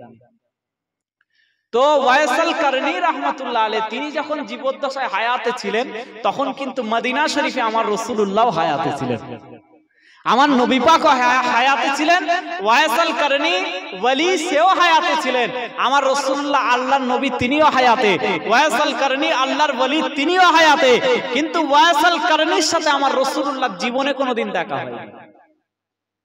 ইয়ামানে বাড়ি, জীবনে কোনোদিন দেখা হয়নি। আপনি বলছেন দেখাটা যদি হয়ে যেত, আপনারা বলতে পারেন যে দেখাটা হতেই পারত। আমার রাসূলুল্লাহর সাথে যদি ওয়াইসাল কারনীর দেখা হয়ে যেত তাহলে ওয়াইসাল কারনী আল্লাহর নবীর সাহাবাদের খাতায় নাম লিখিয়ে দিতেন। জোরে বলেন সুবহানাল্লাহ। দেখা হয়নি বলে ওয়াইসাল কারনী আল্লাহর ওলিদের খাতায় নাম লিখেছেন, বলুন সুবহানাল্লাহ। নবী পাক ইন্তেকাল পর্যন্ত ওয়াইসাল কারনীর সাথে দেখা হয়। ভাই মাদুসরা নওজওয়ানেরা, এ নবীর উম্মত উম্মতিরা, আল্লাহ নবী আল্লাহ রাসূল দিন দুনিয়ার বাদশাহ হাবিবুল্লাহ জনাবে মুহাম্মদুর রাসূলুল্লাহ সাল্লাল্লাহু আলাইহি ওয়াসাল্লাম ইন্তেকালের পূর্বেতে সাহাবাদেরকে নিয়ে বসে রয়েছেন হযরত ওমর ফারুক রাদিয়াল্লাহু তাআলা আনহু আর হযরত আলী কাররামাল্লাহু ওয়াজহাহু। হুজুর দয়কে আমার রাসূলুল্লাহ জানিয়ে দিলেন, ও বাবা ওমর, ও বাবা আলী, শোনো শোনো শোনো শোনো, আমি রাসূলুল্লাহ ইন্তেকালের পরেতে, আমি রাসূলুল্লাহ দুনিয়া থেকে চলে যাওয়ার পরেতে হলেও তোমরা দুজনে গিয়ে ইয়ামান দেশে চলে যাবে। ইয়ামান দেশে একটা বুজুর্গ মানুষ রয়েছে। হযরত আলী জিজ্ঞাসা করলেন, হযরত ওমর ফারুক হুজুর জিজ্ঞাসা করলেন, ইয়া রাসূলুল্লাহ, ইয়া হাবিবাল্লাহ, আপনি কার কথা বলছেন, কার কথা বলছেন? ইয়ামান দেশেতে যে ব্যক্তির কথা বলছেন ওই ব্যক্তিটার নাম কি? আমার রাসূলুল্লাহ বললেন, ওই ব্যক্তিটার নাম হচ্ছে ওয়াইস। ছেড়ে বলেন সুবহানাল্লাহ। ওই ব্যক্তিটার নাম হচ্ছে ওয়াইস। ওই ব্যক্তিটা ইয়ামানের কারান নামক জায়গায় থাকবে। ওই কারান নামক জায়গাতে বসবাস করার কারণে হযরত ওয়াইসের নাম হয়ে গেল ওয়াইসাল কারনী। জোরে বলেন সুবহানাল্লাহ। ওয়াইসাল কারনী কারান দেশের বাসিন্দা, কারানের বাসিন্দা। ভাই মাদুসরা নওজওয়ানেরা, এ নবীর উম্মত উম্মতিরা, আমার রাসূলুল্লাহ জানিয়ে দিলেন, ও হযরত ওমর, ও বাবা আলী, শোনো শোনো শোনো শোনো, তোমরা দুজনে একটু সময় সুযোগ করে ইয়ামানের দেশেতে চলে যাবে। ইয়ামান দেশেতে গিয়ে হযরত ওয়াইসের সাথে তোমরা একটু দেখা করবে, ওয়াইসের সাথে তোমরা একটু মুলাকাত করবে, ওয়াইসের সাথে তোমরা একটু সাক্ষাৎ করবে। ওয়াইসের সাথে সাক্ষাৎ করে নিয়ে তোমরা ওয়াইসকে জানিয়ে দেবে, আল্লাহ নবী আল্লাহ রাসূল জানিয়েছেন আপনাকে পৃথিবীর মুমিন মুসলমান উম্মত উম্মতি সহ এবং আমাদের জন্য আল্লাহ নবী আপনাকে দোয়া চাইতে বলেছেন। জোরে বলেন সুবহানাল্লাহ। কথা বুঝতে পেরেছেন? আল্লাহর রাসূল একজনের কাছে লোক পাঠাচ্ছেন কেন? তাকে গিয়ে বলবে, তার সাথে একটু দোয়া চাইবে। বলবেন না সুবহানাল্লাহ? এর থেকে রাসূলুল্লাহ ওলিদের মর্তবা মর্যাদাকে বুঝিয়ে দিলেন। নবী নিজে দোয়া করলে কবুল হবে না? আখেরি নবী সরকারে দো আলম আফতাবে শরিয়ত শাহেনশাহে রিসালাত রাসূল মকবুল সাল্লাল্লাহু আলাইহি ওয়াসাল্লাম নিজে যদি আল্লাহর দরবারে উম্মতের জন্য দোয়া চান, কবুল হবে না? কবুল হবে।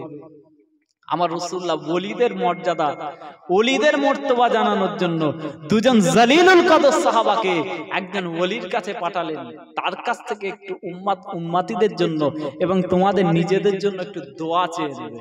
বলবে আল্লাহর দরবারে একটু আমাদের জন্য দোয়া চান। বলবেন না সুবহানাল্লাহ। ওয়াইসাল কারনী রাসূলুল্লাহ ইন্তেকাল করে গেলেন। হযরত ওমর ফারুক রাদিয়াল্লাহু তাআলা আনহু একবার হজের সময় চলে এলো। ওমর ফারুক রাদিয়াল্লাহু তাআলা কাবা শরীফের চত্বরে ঘুরছে, ঘুরে ঘুরে জিজ্ঞাসা করছেন, ইয়ামান থেকে কেউ এসেছো? ইয়ামানের দেশ থেকে কেউ এসেছো? তোমাদের মধ্যে কেউ কে এসেছো বলো তো? ইয়ামান থেকে কে এসেছো? ভাই মাদুসরা নওজওয়ানেরা, এ নবীর উম্মত উম্মতিরা, হযরত ওমর ফারুক রাদিয়াল্লাহু তাআলা আনহু গোটা কাবা শরীফের চত্বরে জিজ্ঞাসা করলেন, তোমাদের মধ্যে কি ইয়ামান দেশ থেকে এসেছো? তোমাদের মধ্যে ইয়ামান থেকে কে কে এসেছো? ইয়ামান থেকে কি কেউ এসেছো? গুটি কয়েক মানুষ হযরত ওমর ফারুক হুজুরের কাছে এসে বলে, ও আল্লাহ নবী আল্লাহ রাসূলের সাহাবা, সাহাবা ওমর ফারুক রাদিয়াল্লাহু তাআলা আনহু, শুনেন শুনেন শুনেন শুনেন, আমরা ইয়ামান থেকে এসেছি, আমরা ইয়ামান থেকে এসেছি। হযরত ওমর ফারুক জিজ্ঞাসা করেন, ও ইয়ামানের বাসিন্দারা, তোমরা কি ওয়াইস নামে কোনো ব্যক্তিকে চেনো? তোমরা কি ওয়াইস নামে কোনো ব্যক্তিকে চেনো?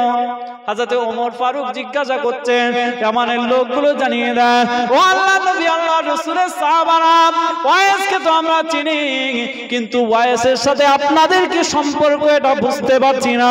ওয়াইসকে তো আমরা চিনি, কিন্তু ওয়াইসের নামটা আপনারা কি করে জানলেন এটা আমরা বুঝতে পারছি না। ওয়াইসকে তো আমরা চিনি, কিন্তু ওয়াইসকে আপনারা কি করে চিনলেন আমরা বুঝতে পারছি না।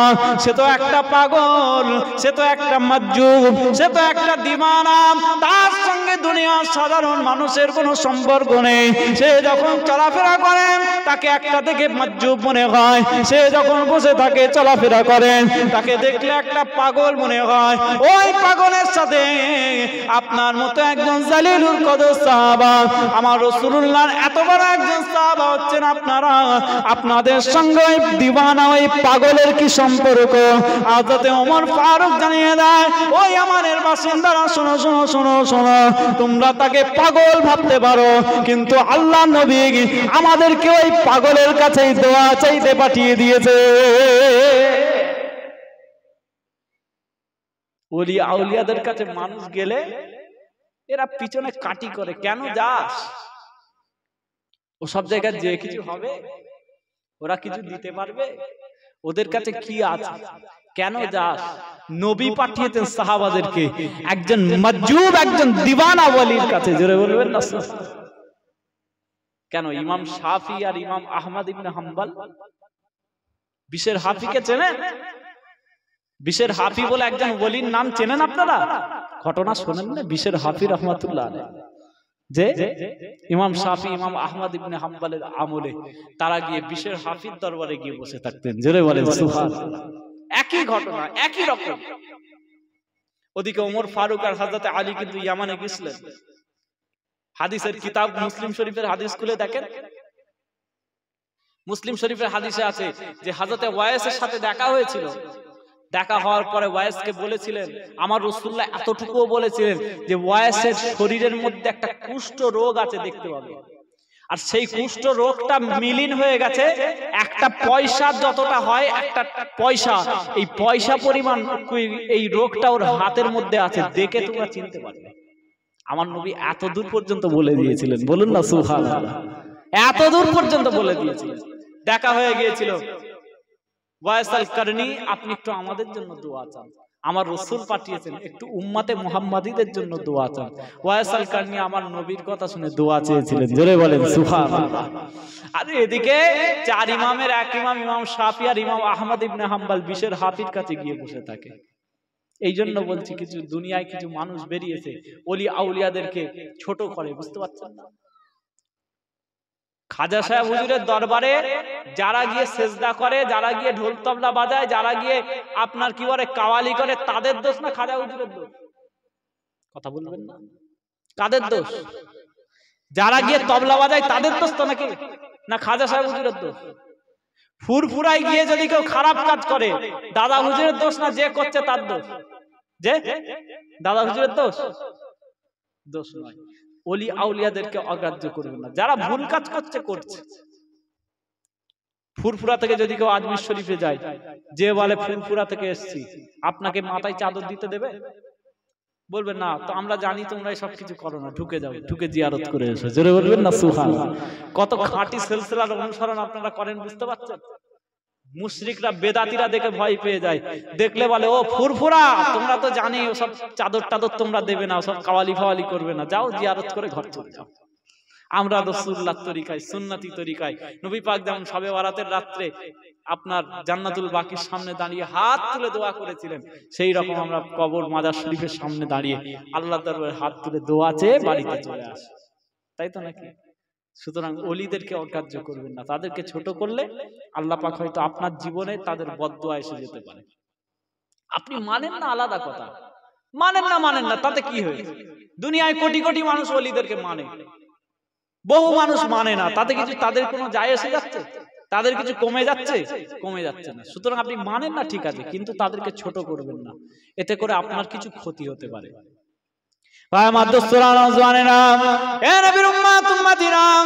ইমাম শাফি রাহমাতুল্লাহ আলাইহি আর ইমাম আহমদ ইবনে হাম্বল রাহমাতুল্লাহ আলাইহিকে গ্রামের মানুষ জিজ্ঞাসা করে, পাড়ার মানুষ, এলাকার মানুষ জিজ্ঞাসা করে, ও চার ইমামের এক ইমাম, তোমরা এত বড় একজন আলেম হয়ে, এত বড় একজন ইমাম হয়ে, এত বড় একজন মুত্তাকি পরহেজগার হয়ে, তোমরা ওই রকম একজন মজ্জুব, ওই রকম একজন পাগল, ওই রকম একজন দেওয়ানা মানুষের কাছে সামনে গিয়ে কেন দুজানু হয়ে মাথাটা নিচু করে বসে থাকো?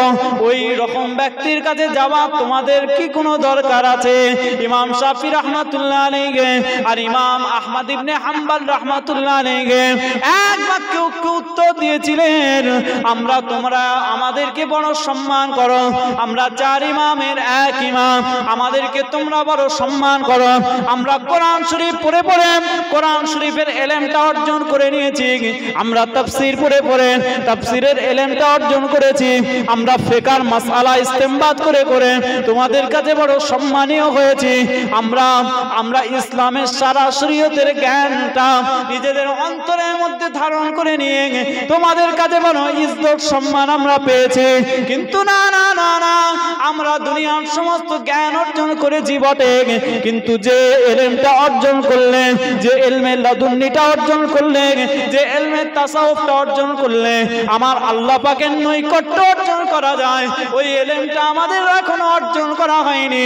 ওই ইলমটা পেতে গেলে, যে ইলমের মাধ্যমে আমার আল্লাহকে পাওয়া যায়, আল্লাহ পাকের নৈকট্য অর্জন করা যায়, আমার রাসূলুল্লাহর দিদার পাওয়া যায়, আমার রাসূলুল্লাহর নৈকট্য অর্জন করা যায়, ওই ইলমটা অর্জন করার জন্য আমরা এত বড় একজন ইমাম হয়ে ওই বিশ্বের হাফির মতো মজ্জুব দিওয়ানা লোকগুলোর কাছে গিয়ে চুপটি করে বসে থাকি। জোরে বলেন সুবহানাল্লাহ।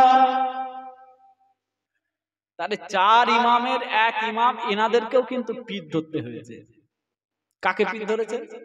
বিশ্বের হাফি রাহমাতুল্লাহ আলাইহি। বলুন না সুবহানাল্লাহ। নবী মুসাকেও আল্লাহ ওলির কাছে পাঠিয়েছিলেন। ওলিটাকে হযরত খিজির আলাইহিস সালাম। ঘটনা জানেন তো আপনারা? হযরত খিজির আলাইহিস সালামের কাছে নবী মুসা গিয়েছিলেন না জানেন? জোরে বলেন। তাহলে আল্লাহ পাক ওলিদের ইজ্জত সম্মানকে কিভাবে বাড়িয়ে দিয়েছেন দেখেন। ফাওয়াজাদা আবদান মিন ইবাদিনা আতাইনাহু রাহমাতান মিন ইনদিনা। আল্লাহ পাক বলেছেন নবী মুসা একজন বান্দাকে পেল, যাকে আমি আল্লাহ আমার খাজানা থেকে রহমত দিয়েছি। বলুন সুবহানাল্লাহ। সেটাকে হযরত খিজির আলাইহিস সালাম। এদিকে বিশ্বের হাফি এত বড় আল্লাহর ওলি, বিশ্বের হাফি যতদিন এলাকায় থাকতেন ততদিন এলাকার কোনো গরু, ছাগল, ভেড়া, কোনো মোষ, কোনো ছোট ছোট চতুষ্পদ জন্তু সেই এলাকায় পায়খানা পিচ্চাপ করতো না। জোরে বলেন সুবহানাল্লাহ। এত বড় আল্লাহর ওলি যখন ইন্তেকাল করলেন তখন দুনিয়ার একজন বুজুর্গ ব্যক্তি রাস্তা দিয়ে হেঁটে হেঁটে যাচ্ছে, যেতে যেতে দেখলেন যে একটা চতুষ্পদ জন্তু, একটা জানোয়ার, চতুষ্পদ জানোয়ার, সে বিষ্ঠা দিয়েছে, মানে পায়খানা করেছে। চতুষ্পদ জানোয়ার পায়খানা করেছে দেখে তিনি ইন্না লিল্লাহি ওয়া ইন্না ইলাইহি রাজিউন বললেন। কেন বললেন? তিনি বললেন আজকে আমি দেখতে পাচ্ছি যখন একটা জানোয়ার পায়খানা করেছে, তার মানে বিশ্বের হাফি রাহমাতুল্লাহ আলাইহি দুনিয়া থেকে ইন্তেকাল করেছে। জোরে বলেন সুবহানাল্লাহ। বিশ্বের হাফি দুনিয়ায় থাকলে জন্তু জানোয়ার পায়খানা করে। কত বড় আল্লাহর ওলি, বুঝতে পারছেন? এই এনাদের সোহবতে থেকে থেকে এই সমস্ত ইমামরা তারাও কিন্তু বড় বড় আল্লাহর ওলি হয়েছে। একদিকে যেমন শরীয়তের ইমাম হয়েছে, অন্যদিকে আল্লাহ পাক তাদেরকে ওলিদের খাতায় নাম লিখিয়ে দিয়েছেন। জোরে বলেন সুবহানাল্লাহ। এত বড় ওলি হয়েছে। ইমাম আহমদ ইবনে হাম্বল রাহমাতুল্লাহ আলাইহি ইমাম শাফিকে বাড়িতে দাওয়াত করলেন। এত বড় ওলি বাড়িতে দাওয়াত করলেন, একটু মেহমানদারি করবেন। বাড়িতে দাওয়াত করতে মেহমানদারি করার জন্য ইমাম আহমদ ইবনে হাম্বল বাড়িতে সব খাবার পত্র, নাস্তা বাড়ি তৈরি করলেন, খাবার অ্যারেঞ্জমেন্ট করলেন। আপনাদের বাড়িতে যদি কোনো হুজুর আসে ফুরফুরা থেকে, আপনারা নাস্তা তৈরি করবেন না করবেন না? নিজের যতটা সম্ভব হবে করবেন তো নাকি? একদম শরবত থেকে শুরু করে, পারাটা থেকে শুরু করে, বিরিয়ানি থেকে শুরু করে যা পারবেন তাই করবেন। ইমাম শাফি রাহমাতুল্লাহ আলাইহিকে দাওয়াত করেছেন কে? ইমাম আহমদ ইবনে হাম্বল রাহমাতুল্লাহ আলাইহি। চারটে বড় বড় ইমাম, ইমাম আবু হানিফা রাহমাতুল্লাহ আলাইহি, ইমাম শাফি রাহমাতুল্লাহ আলাইহি, ইমাম মালিক রাহমাতুল্লাহ আলাইহি, ইমাম আহমদ ইবনে হাম্বল রাহমাতুল্লাহ আলাইহি। এই চারটে ইমামকে সারা পৃথিবীর 97% মুসলমান এই চারটে ইমামকে অনুসরণ করে, বলুন সুবহানাল্লাহ। আর এই অনুসারীরাই হচ্ছে আহলে সুন্নাত ওয়াল জামাত, জোরে বলেন সুবহানাল্লাহ। পৃথিবীতে সবচেয়ে বেশি মুসলমানদের মধ্যে কারা? বলেন আহলে সুন্নাত ওয়াল জামাত। কারা? আহলে সুন্নাত ওয়াল। আপনারা কারা? আপনারা আহলে সুন্নাত ওয়াল জামাত, জোরে বলেন সুবহানাল্লাহ। ফুরফুরা সিলসিলা তো আছেই, তাসাউফের লাইনটা তো আছেই, ওসব তো আছেই। মেইনলি আপনারা হচ্ছে আহলে সুন্নাত ওয়াল জামাত। পৃথিবীর সবচেয়ে বড় মুসলমানদের দলের নাম আহলে সুন্নাত ওয়াল জামাত। আর এই দলটাই আল্লাহ পাক জান্নাতে পাঠাবেন। আল্লাহ পাক রব্বুল আলামিন এদেরকে ক্ষমা করে জান্নাতি করবেন। এই বলে এই নয় যে আমাদের মধ্যে গুনাহগার নেই, গুনাহ আছে, আল্লাহ পাক ক্ষমা করবেন। কাউকে কাউকে আল্লাহ পাক বহু বছর জাহান্নামে রেখে দেবেন, তারপরে হলেও আল্লাহ পাক ক্ষমা করে দয়ার জান্নাতে পাঠাবেন, জোরে বলেন সুবহানাল্লাহ। ভাই আমার দোস্তরা, নওজওয়ানেরা, এ নবীর উম্মত উম্মতিরা, ইমাম আহমদ ইবনে হাম্বল রাহমাতুল্লাহ আলাইহি ইমাম শাফি রাহমাতুল্লাহ আলাইহিকে দাওয়াত করলেন।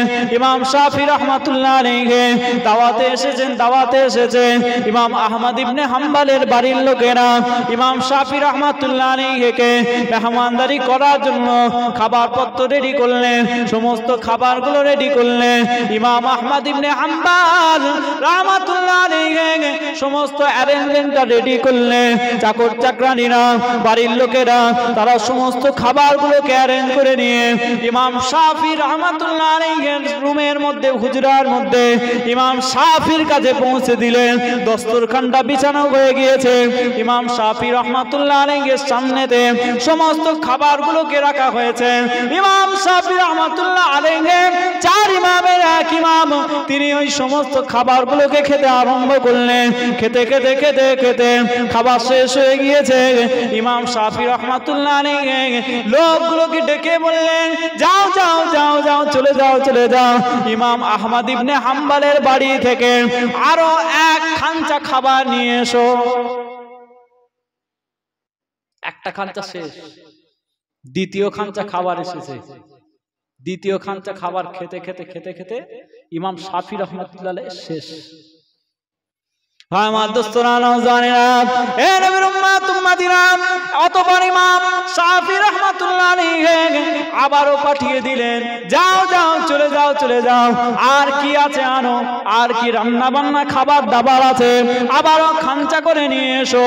একবার দুবার নয়, চারবার এক খাঞ্চা করে ইমাম শাফি রাহমাতুল্লাহ আলাইহির জন্য, মেহমানদারির জন্য, নাস্তা থেকে খাবার থেকে সমস্ত অত্যাধুনিক অ্যারেঞ্জমেন্ট করা হয়েছে। ইমাম শাফি রাহমাতুল্লাহ আলাইহি সমস্ত খাবারগুলোকে খেয়ে ফেললেন। একবার কি চিন্তা করে দেখেছে মেহমানটা কে আর কার বাড়িতে মেহমান এসেছে? মেহমান যিনি এসেছেন তিনিও চার ইমামের এক ইমাম, আর যিনি মেজবান হয়েছেন, যিনি দাওয়াত করে এনেছেন, তিনিও চার ইমামের এক ইমাম। জোরে বলেন সুবহানাল্লাহ। এ নবীর উম্মত উম্মতিরা, ইমাম শাফি রাহমাতুল্লাহ আলাইহি চারটে গামলা, চারটে খাঞ্চা, চারবার খাবার আনিয়ে খাবারটাকে শেষ করে নিলেন, কমপ্লিট করে নিলেন। কমপ্লিট করে নিয়ে ইমাম শাফি রাহমাতুল্লাহ আলাইহি ঘরের মধ্যে, রুমের মধ্যে ছিটকিনিটা, দরওয়াজাটা দিয়ে দিয়ে একটু আরাম করলেন, শুয়ে পড়লেন। শুয়েছেন তো এমন শুয়েছেন, বাইরে যারা ছাত্ররা রয়েছেন, যারা ভেবেছিল আজকে যুগের জামানার এত বড় একজন ইমাম এসেছে, তার কাছ থেকে আমরা কিছু ওয়াজ শুনবো, তার কাছ থেকে আমরা কিছু ওয়াজ শুনবো, তার কাছ থেকে আমরা কিছু মাসআলা মাসাইলের কথাগুলো শুনবো। কিন্তু না না না না, আজকে ইমাম আহমদ ইবনে হাম্বল কাকে দাওয়াত করে আনলেন? আমরা তো জানি কাফেররা 7 নারীতে খায় আর মুসলমানরা 1 নারীতে খায়। আজকে ইমাম আহমদ ইবনে হাম্বল কাকে দাওয়াত করে আনলেন? এ তো শুধু খেয়েই যাচ্ছে, খেয়েই যাচ্ছে, এর তো খাবার কোনো শেষ হচ্ছে না। এত খানা খেয়েছেন, এবার তো শুতে মন চাইবে, এবার তো ঘুমিয়ে পড়েছেন, রেস্ট নিচ্ছে, দিয়েছেন, দরজাটা দিয়ে একেবারে শুয়ে পড়লেন। আমরা এতগুলো ছাত্র দাঁড়িয়ে আছি, তার মুখ থেকে কিছু ওয়াজ শুনবো, মাসালা মাসাইল শুনবো, কিন্তু আমাদের তো আর শোনা হলো না। ও নবীর উম্মত উম্মতিরাম, ওই ছাত্রগুলো দাঁড়িয়ে দাঁড়িয়ে দেখতে পায়। এমন সময় ফজরের আজান হয়ে যায়। ইমাম শাফি রহমাতুল্লাহ আলাইহি ফজরের জন্য দরওয়াজাটা খুলে নিয়ে ফজরের জন্য রেডি হয়ে নামাজটা কমপ্লিট করে নিয়ে ওই সমস্ত ছাত্রগুলোকে বলে, ও দুনিয়ার মানুষ শোনো শোনো শোনো শোনো, তোমরা কি মনে করেছো ইমাম শাফি রহমাতুল্লাহ আলাইহি এত খায় কেন? তোমরা কি মনে করেছো আমি অনেক বেশি খেয়ে ফেললাম? ইমাম আহমদ ইবনে হাম্বলের মেহমানদারিটা, আমরা খানাগুলো খুব মজা হয়েছে বলে এত খেয়ে ফেললাম। না না না না, আমি ইমাম শাফি রহমাতুল্লাহ আলাইহি যখন ইমাম আহমদ ইবনে হাম্বলের বাড়িতে দাওয়াত নিয়ে এসেছি, দাওয়াতে যখন এলাম, যখন খাঞ্চাটা আনা হলো, খাবারের খাঞ্চাটা আনা হলো, খাঞ্চাটা আনার সঙ্গে সঙ্গে আমি ইমাম শাফি দেখতে পাই ওই খাঞ্চার মধ্যে কোনো খাবার নাই, ওই খাঞ্চার মধ্যে শুধু নূর আর নূর। আমি ইমাম শাফি রহমাতুল্লাহ আলাইহি আমি খাঞ্চাবর্তী খাবার দেখতে পাই না। আমি ইমাম আহমদ ইবনে হাম্বলের বাড়ির ভিতর থেকে যেন মনে হচ্ছে কেউ এক খাঞ্চা নূর পাঠিয়ে দিয়েছে। জোরে বলেন সুবহানাল্লাহ। ওই নূরটা আমি ভক্ষণ করতে থাকলাম, আমি খেতে থাকলাম। আমি ভাবলাম এত বড় একজন ইমাম, এত বড় একজন আলেমের বাড়িতে আর কোনোদিন দাওয়াত পাবো কিনা জানি না। যতটা আল্লাহ পাকের তরফ থেকে নূর আসছে, আমি নূরগুলোকে ভিতরের মধ্যে ঢুকিয়ে নি। একটা নয়, দুটো নয়, 4টে খাঞ্চা হয়েছে। আমি ইমাম শাফি চারবার শুধু নূর আর নূর দেখেছিলাম, আর আমি আমার পেটের মধ্যে শুধু নূরটাকে ঢুকিয়ে নিয়েছিলাম। ইমাম শাফি রহমাতুল্লাহ আলাইহি 4 ইমামের এক ইমাম সেদিন উত্তর দিয়েছিলেন, ও দুনিয়ার মানুষ শোনো শোনো শোনো শোনো, তোমরা কি মনে করেছো আমি ইমাম শাফি রহমাতুল্লাহ আলাইহি আমি ঘরের মধ্যে বসে আমি ঘরের মধ্যে শুয়ে শুধু অত খেয়ে নিয়ে এবার ঘুম এসেছে, আমি উল্টে ঘুমোচ্ছি মনে করেছো? আমি কি উল্টে ঘুমাচ্ছি মনে করেছো? আমি কি শুধু সারা রাত শুধু ঘুমালাম এটাই তোমরা মনে করলে? কিন্তু না না না না, আমি এই সারা রাত আমি ঘুমাই নাই। আমার অন্তরের মধ্যে কোরআন শরীফের একটা আয়াত ভেসে উঠেছিল। আমি ইমাম আহমদ ইবনে হাম্বলের বাড়ির মধ্যে শুয়ে আমার শরীর অন্তরের মধ্যে একটা কোরআন শরীফের নকশা, কোরআন শরীফের আয়াতটা ভেসে উঠেছিল। আমি ইমাম আহমদ ইবনে হাম্বলের বিছানায় শুয়ে এইটুকু রাতের মধ্যে ওই একটা কোরআন শরীফের আয়াত থেকে আমি 350 মাসআলার ইস্তেমবাদ করে দিয়েছি। জোরে বলেন সুবহানাল্লাহ। আমি কোরআন শরীফের একটা আয়াতকে গবেষণা করে প্রায় 350 মাসআলা মাসাইল আমি সারা রাতে চিন্তা ভাবনা করে ব্রেন থেকে বার করেছি। জোরে বলেন সুবহানাল্লাহ। যেই মাসআলাগুলো কিয়ামত পর্যন্ত আলেম উলামারা বিভিন্ন ফতোয়ার কিতাবে পড়ে মুসলমানদের উপকার হয়ে যাবে। আমি ইমাম শাফি সারা রাত ঘুমাই নাই। জোরে বলেন সুবহানাল্লাহ। এদেরকে বলে ইমাম। বুঝতে পেরেছে? এত মেহনত করে এত তাবকার আপনার আল্লাহ পাক এত তাদেরকে ইজ্জত দিয়েছিলেন, তারপরে তাদেরকে সারা পৃথিবীর মুসলমান মানছে। এত ইজ্জত পাওয়ার পরে সারা পৃথিবীর মুসলমান তাদেরকে মানছে। কত তাবকা, কত মর্যাদা করেছেন জানেন? আপনি যে ইমামকে অনুসরণ করেন, ইমাম আবু হানিফাকে চেনেন আপনারা? ইমাম আবু হানিফা রাহমাতুল্লাহ আলাইহি যে জায়গাটায় তার মাজার শরীফ হয়েছে, যে জায়গাটায় ইমাম আবু হানিফা রাহমাতুল্লাহ আলাইহি মাজার শরীফ, রওজা শরীফ, এই মাজার শরীফের জায়গাতে ইন্তেকালের আগেতে ইমামে আজম আবু হানিফা রাহমাতুল্লাহ আলাইহিতে তার যে জায়গাটায় কবর হবে ওই জায়গাটায় বসে ইমামে আজম আবু হানিফা রাহমাতুল্লাহ আলাইহি একবার দুবার নয় 7000 বার কোরআন শরীফ খতম করেছিলেন। জোরে বলেন সুবহানাল্লাহ। যে জায়গাটায় তার কবর হবে ওই জায়গাটাতে 7000 বার কোরআন শরীফ খতম করেছেন। একে বলে ইমামে আজম। সমস্ত ইমামরা, সমস্ত আলেমরা যাকে মাথার তাজ মনে করে, জোরে বলবেন না সুবহানাল্লাহ। আল্লাহ পাক তাকে আমাদের ইমাম করেছেন। আপনারা কোন ইমামের অনুসারী? ইমামে আযম আবু হানিফা রাহমাতুল্লাহ আলাইহি। আপনারা হানাফি তো নাকি? হানাফি, শাফি, মালিকি, হাম্বলি। আমরা হচ্ছে হানাফি। আমরা ইমামে আযম আবু হানিফা রাহমাতুল্লাহ আলাইহির মাসলাকে, তিনি যে তার যে ছাত্ররা সবাই মিলে যে ফতোয়ার কিতাবগুলো সংকলন করেছিলেন, সেই মাসআলা, সেই ফতোয়া আমরা মেনে চলি। আল্লাহ পাক যেন আমাদেরকে চিরজীবন ওইভাবেই মেনে চলার তৌফিক দান করেন। জোরে বলেন আল্লাহুম্মা আমিন। আমার কথায় কোনো কষ্ট পেলেন, ব্যথা পেলেন? যতটুকু বলেছি আল্লাহর রাস্তায় বলেছি, যতটুকু আল্লাহ পাক বলিয়েছেন ততটুকুই বললাম।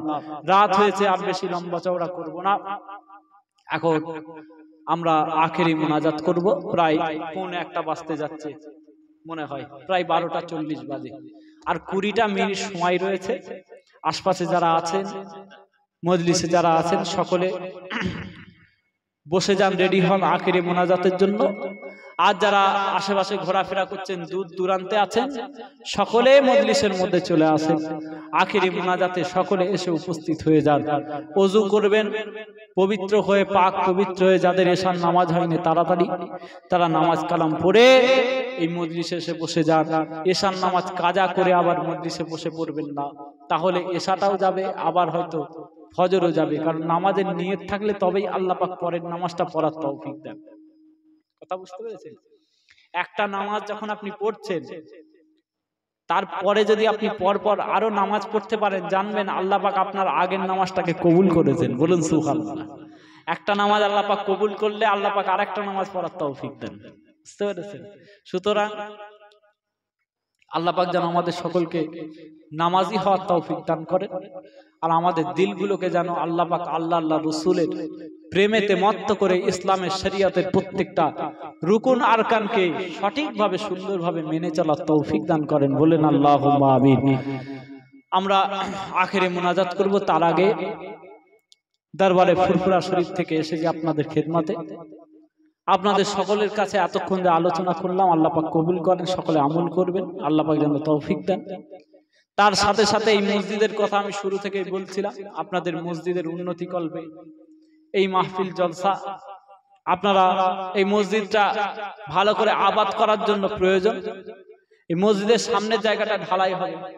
আমি গিয়ে দেখে আসলাম, নামাজ পড়লাম ওই জায়গায়, আর ওখানে মনে হয় সামনের সপ্তাহ থেকেই মনে হয় কাজ হবে ইনশাল্লাহ।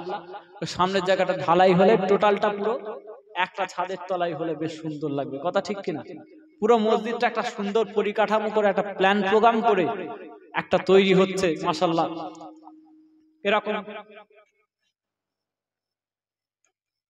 এরকম সুন্দর মসজিদ সবার দ্বারা তৈরি হওয়া আল্লাহ পাক তৌফিকে রাখেন না। আপনাদেরকে গ্রামবাসীকে, এতগুলো মানুষকে আল্লাহ পাক তৌফিক দিয়েছেন।